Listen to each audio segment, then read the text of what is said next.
Bismillah. Assalamualaikum warahmatullahi wabarakatuh. Halo Waalaikumsalam warahmatullahi sahabat-sahabat wabarakatuh. MNJ dimanapun berada. Jumpa lagi bersama kita di podcast MNJ Consulting. Hari ini saya ditemani Ibu Jumina. Kita akan berbincang-bincang tentang tema penghasilan pasif. Sebelum kita masuk ke pertanyaan kita sapa dulu Ibu konsultan pajak kita, Ibu Jumina. Ibu, bagaimana kabarnya hari ini? Alhamdulillah baik Mbak Rahma. Alhamdulillah. Sehat-sehat ya Mbak Rahma. Iya Bu, kita harus sehat. Apalagi kan ini musim SPT ya. Iya Ibu, betul sekali. Jadi kan Sudah ya bulan mungkin Maret, Ibu, ya. Maret dan April kan ya. Jadi tiap harinya harus stamina harus terjaga dengan baik Iya, ya. betul. Jadi kita butuh vitamin, Oh gitu ya. asupan makanan yang bergizi Iya, supaya tetap sehat. Intinya kan ya kesehatan itu perlu ya. Karena dengan kesehatan yang tidak terjaga ya otomatis ya kita nggak bisa bekerja dengan baik ya. Betul begitu ya Mbak Rahma ya. Iya, betul. Oke Ibu, sesuai tema kita hari ini tentang penghasilan pasif. Nah Ibu, saya mau bertanya, ini kan sudah musim pelaporan SPT tahunan OP ya Bu ya, karena sudah bulan Maret ya Bu. Oh iya betul sekali. Iya. Akhir bulan Maret ya, Batasnya batas waktunya ya. Iya, batas waktunya Iya. akhir bulan Maret Bu ya. Iya Bu. Kira-kira apa saja jenis penghasilan yang harus kita laporkan pada pelaporan SPT tahunan OP ini Bu? Apa-apa saja jenisnya? Berbicara tentang apa-apa saja yang perlu kita laporkan di dalam pelaporan SPT tahunan orang pribadi ini ya, tentunya ya ada beberapa yang harus unsur yang harus kita masukkan.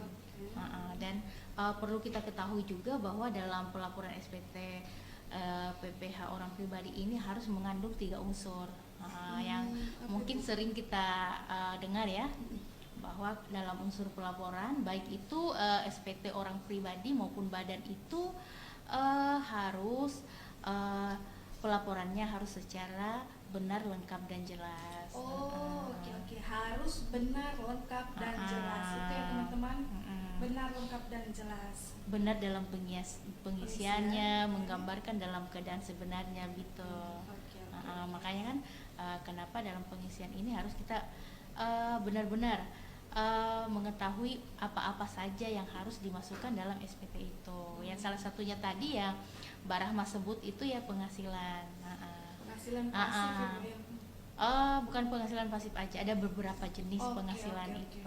Sesuai di pasal 4 ayat 1 itu adanya kita sebut dengan objek pajak. Objek pajak. Di mana objek pajak itu penghasilan. Berupa penghasilan. Kira-kira Mbak Rahma udah mengetahui penghasilan itu seperti apa sih? Kalau penghasilan itu, kalau nggak salah Ibu ya, setiap tambahan ekonomis, Kemampuan ekonomis. tambahan kemampuan ekonomis yang diterima atau diperoleh baik dari dalam Indonesia maupun di luar Indonesia yang dipakai dan untuk menambah kekayaan Ibu ya. Iya, untuk konsumsi dan menambah kekayaan Dengan nama dan dalam bentuk apapun ya, betul sekali. Saya masih ingat Ibu ya, walaupun keselio sedikit Iya betul. Itu yang harus kita perhatikan. Jadi di dalam pelaporan SPT ini yang pertama kita harus ketahui objek pajak apa penghasilan yang di lampiran SPT itu harus memuat ya adanya objek pajak. Yang kedua kan adanya penghasilan. Objek pajak itu kan berupa penghasilan. Terus di dalam lampiran SPT juga kan ada memuat yang penghasilan yang bersifat final. Dan di dalam SPT juga memuat adanya namanya bukan objek. Bukan objek pajak. Penghasilan yang kita dapat tapi bukan merupakan objek pajak. Di lampiran SPT itu ada tercantum semuanya. Begitu. Berarti dia dikecualikan begitu Bu ya? Iya betul. Tapi penghasilan tapi tidak dikenai pajak. Tapi hari ini ya kita membahas tentang penghasilan pasif Bu. Penghasilan pasif. Asik. Tapi sebelumnya ya kita harus ketahui ya, Iya, ada beberapa jenis-jenis penghasilan ya. Dari ada penghasilan ini ada yang harus wajib kita masukkan ke SPT orang pribadi. Itu ada 4 jenis penghasilan sih Mbak Rahma. Itu apa saja Bu ya? Kalau penghasilan itu ya berupa penghasilan sehubungan dengan pekerjaan bebas atau kegiatan usaha. Untuk pekerjaan bebas yang kalau nggak salah ya di podcast 2 minggu yang lalu dengan Mbak Nurul ya, Bu. saya membahas yang tentang penghasilan pekerjaan bebas. Iya. Profesinya artis ya kalau nggak salah. Iya, betul sekali artis waktu itu. Untuk kegiatan usaha kan apabila kan ya misalnya kan ya orang pribadi membuka misalnya dagang atau misalnya ada toko begitu. Ya. Yang kedua itu penghasilan sehubungan dengan pekerjaan. Penghasilan berhubungan dengan Pekerjaan. Oke. Itu berupa yang contohnya kan ya Mbak Rahma kerja di Kerja, MNG, iya, otomatis kan dapat upah atau gaji Bu ya. itu kan penghasilan sehubungan dengan pekerjaan. Yang ketiga itu penghasilan lain-lain yang di dalamnya tadi berupa penghasilan pasif ini. Oke. Berarti penghasilan pasif ini masuk di penghasilan lain-lain Ibu ya. Iya, pada di penginputan SPT ini. Yang akan kita bahas sebentar ya Mbak Rahma. Iya. Apa sih itu penghasilan pasif, jenis-jenisnya bagaimana, apa yang terdapat di dalam penghasilan pasif ini, aspek perpajakannya bagaimana. Untuk di Kota Jayapura sendiri ini apa-apa saja yang biasa kita jumpai untuk penghasilan pasif ini. Dan yang keempat itu ya penghasilan dari yang berasal dari luar negeri. Iya Ibu, tadi kan kita sudah singgung-singgung tentang penghasilan pasif ini. Sebenarnya penghasilan pasif itu apa sih Bu? Ya, mungkin bisa dijelaskan. Penghasilan pasif itu kita paling kenal karena penghasilan yang kita dapatkan tanpa kita harus terjun langsung ke dalamnya. Artinya begini, bukan kita harus beraktivitas dulu baru kita dapat penghasilannya.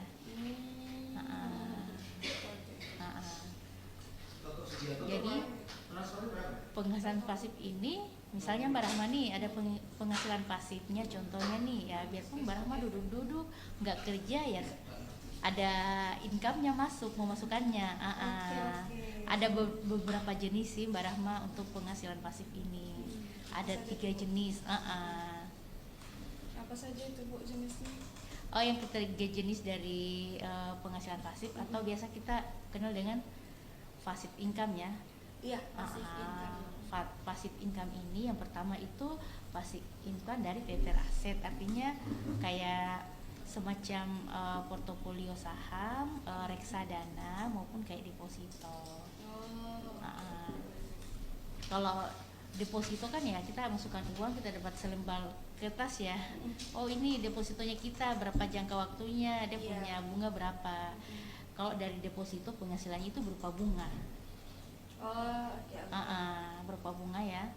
Kalau misalnya dari portofolio saham kita ada investasi ke bursa efek atau reksadana kan biasanya kita dapat yang namanya dividen, pembagian laba.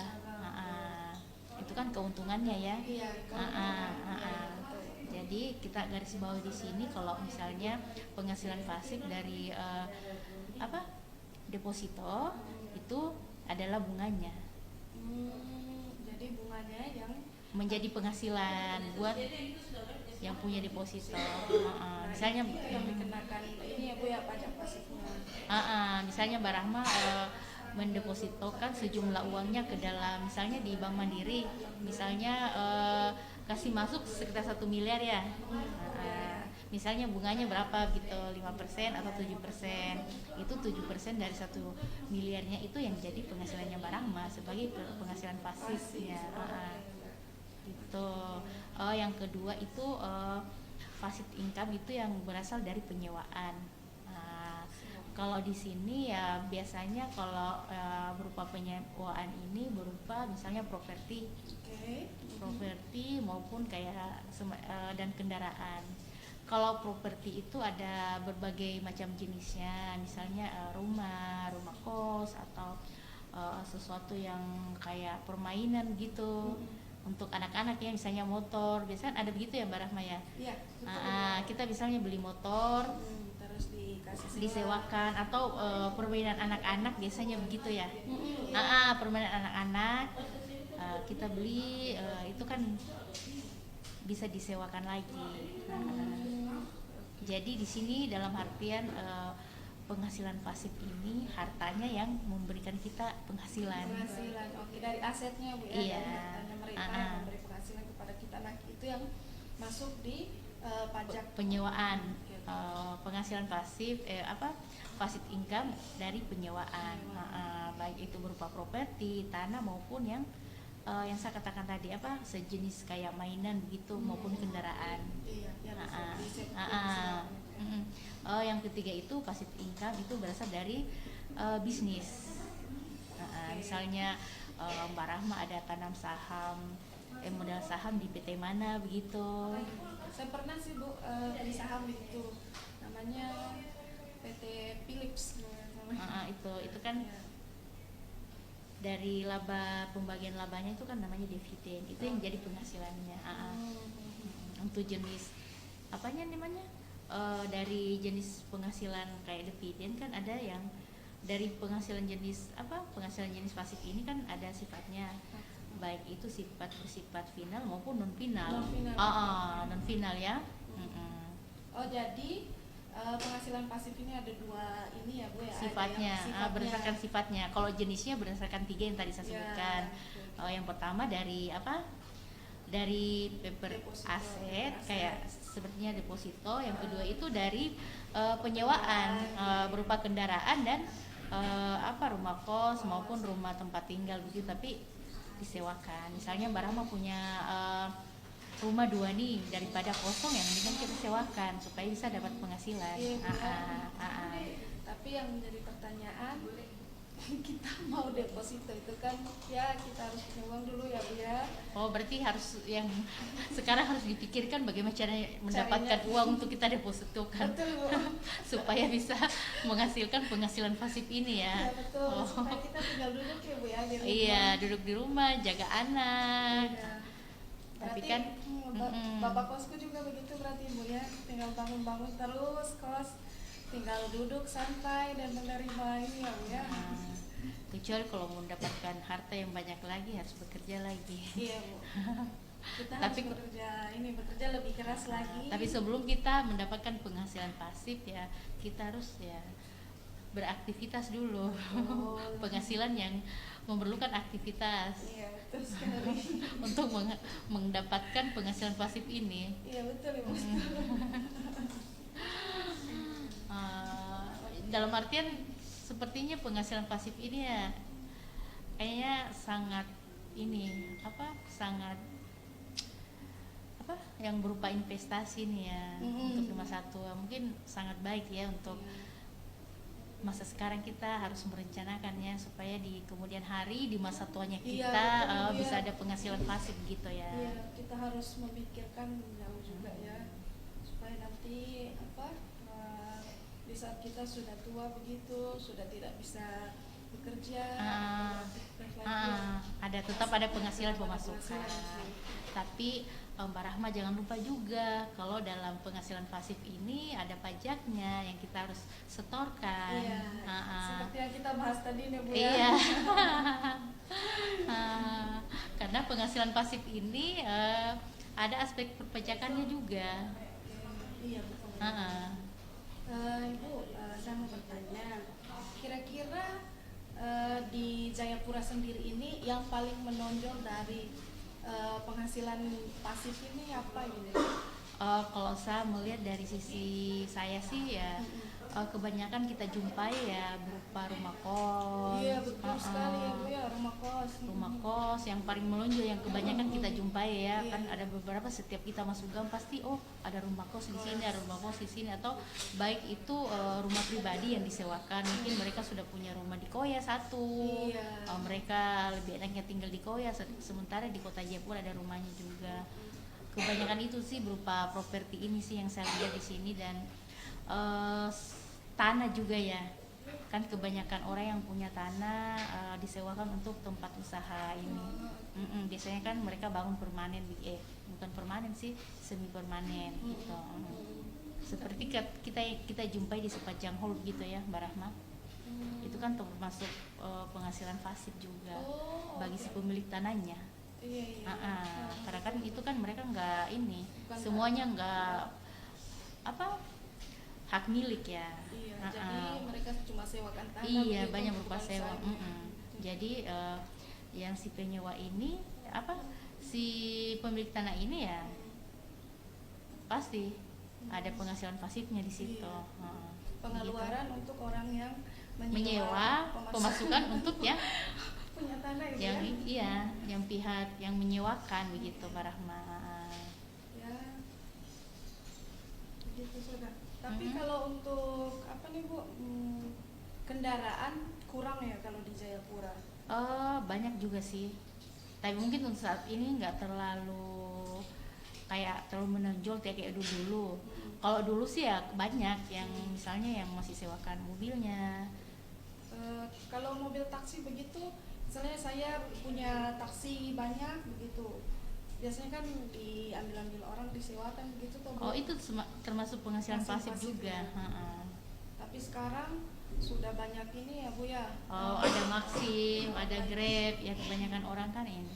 Tapi kan ya kita nggak tahu juga, misalnya orang yang punya mobil dia sewakan ke yang mau jadi driver Grab gitu. Iya. Jadi kan mereka mendapat penghasilan pasif juga dari itu. Berarti itu menonjol juga kalau gitu. Sepanjang ini sih yang saya lihat yang paling menonjol itu kayak rumah kos, ya, rumah sewa, rumah itu dengan tanah. Kalau di Kota Jayapura khususnya ya. Karena kita di Jayapura ini rata-rata ini ya banyak ini pendatang ya Bu ya, orang dari luar yang datang ke Jayapura sini Bu ya. Iya, makanya kita perlu mengingatkan juga untuk masyarakat Kota Jayapura ini ya, supaya mengerti kalau penghasilan yang mereka dapatkan itu merupakan penghasilan pasif, dan mereka harus tahu bahwa penghasilan pasif itu ya ada aspek perpajakannya berupa PPH di situ ya. Dan tarif-tarifnya juga pun berbeda Mbak Rahma. Misalnya kayak rumah, sewa kendaraan, deposito tadi itu beda-beda, dividen itu tarif pajaknya berbeda-beda. Oke. Ibu, kira-kira aspek perpajakannya itu seperti apa? Kalau aspek perpajakan itu berupa PPH, pajak penghasilan yang saya katakan tadi nih. Misalnya sewa kendaraan, biasanya dikenakan tarif 2%. Sewa kendaraan berapa persen Ibu? 2% jasa, itu kan termasuk jasa ya. Okay. Yang Mbak Rahma biasa input di unifikasi itu, potong pungut. Jadi kita memberikan penghasilan ke orang, kita yang harus memotong pajaknya, menyetorkan dan melaporkan. Begitupun dengan kalau PPH final sih kayak sewa rumah itu bisa yang penyewanya menyetorkan maupun yang punya pemiliknya menyetorkan sendiri PPH-nya gitu. Tapi tetap itunya ini ya Bu, yang sewa yang membayar pajaknya? Nggak mesti juga, bisa jadi si pemilik yang menyetor sendiri PPH-nya. Tapi tetap dia kasih naik itu supaya bisa dipotong gitu ya Bu ya? Tergantung kesepakatan perjanjiannya, apakah pada saat harga sewanya itu sudah include dengan PPH atau belum. Kalau misalnya belum kan langsung dikali tarif saja 2% gitu. Kalau untuk tarif yang lain-lainnya Bu? Kayak deposito kalau nggak salah ya dia 20%. Ada ketentuannya, ada di PMK-nya. Oh, dividen kan yang 10% itu kan final. Kalau yang tadi yang kayak sewa kendaraan ini itu bukan non final, jadi bisa diperhitungkan ulang di SPT tahunan orang pribadi tersebut. Harus diperhitungkan ulang lagi. Oke. Kalau yang final sih kan harus sudah dimasukkan, artinya pajaknya kan sudah dipotong, tinggal dilaporkan aja. Ada tuh Mbak Rahma di lampiran 3, diperhatikan baik-baik ya di lampiran 3-nya. Lampiran 3 ya Bu ya, SPT tahunan OP ya Bu ya? Iya, di situ kan ada terdapat PPh final dengan yang bukan objek. Kayak bunga gitu ya Bu ya, bunga deposito. Iya, ada bunga deposito, obligasi, gitu. Ya, Bu. Ada dividen nggak? Ada dividen. Kalau di yang lampiran bagian B-nya itu kalau nggak salah itu ini ya, yang bukan objek ya. Di sini ada banyak sih Bu, mungkin bisa dijelaskan kalau bunga deposito itu seperti apa Bu? Yang seperti saya katakan tadi, bunga deposito itu ya misalnya Mbak Rahma mendepositokan uangnya di Bank Mandiri. Ya. Kalau deposito kan ada jangka waktunya nih, misalnya 3 bulan atau 6 bulan. Ada kan di situ dikasih sekian untuk 6 bulan ini, bunganya misalnya 7%. Itu sudah di awal Ibu ya? Iya. Jadi kan dari 7% itu yang jadi penghasilan. Itu yang dikali tarif. Dikali tarif yang ini tadi ya. Bunganya itu kan yang termasuk penghasilan pasif. Itu maksudnya saya. Gitu. Kalau pesangon sama tunjangan hari tua itu itu bukan masuk di penghasilan pasif. Bukan ya, Bu? Dia lebih ke PPh pasal 21 Mbak Rahma. Ada perhitungannya sendiri. Oh, jadi itu lain lagi. Ya. Tapi kan ini termasuk di final semua ya. Iya. Tapi untuk itu lebih ke PP 21 untuk pesangon.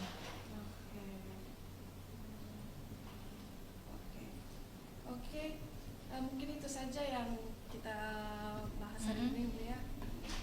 Oke teman-teman, sekian penjelasan tentang pajak penghasilan atau pajak penghasilan pasif. Pajak penghasilan pasif ya teman-teman.